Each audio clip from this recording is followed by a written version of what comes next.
how not to give a speech. In terms of the rebrand, I don't actually think it's going to work. We haven't done this for a while. I know.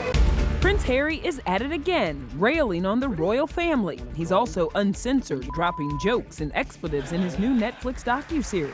But the big question, where's Meghan? Thank you so much for your service. Meghan is conspicuous by her absence.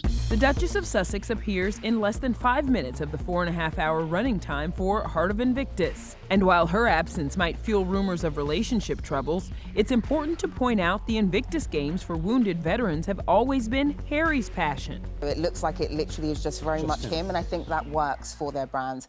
Harry also shares more of his trauma, explaining he never got the help he needed after returning from his service in Afghanistan. I didn't have that support structure, that network. Losing my mum at such a young age. The trauma that I had, I was never really aware of. It was never discussed.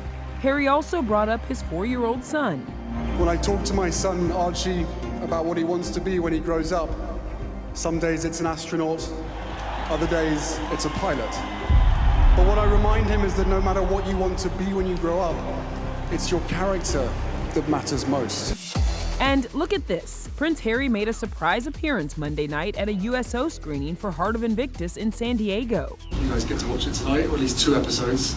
I think it took a lot of people a minute to realize, oh my God, that's the Duke. This morning, we spoke with 2 fans who snapped selfies with the prince. I was like squeezing her arm. What was it like to meet him? Well, I talked to my mom and she was like, so did you tell him that he was your Prince Charming growing up? I told Grace and I was like, I'm just honored he crashed our hangout. And then he sat with us and just watched the movie.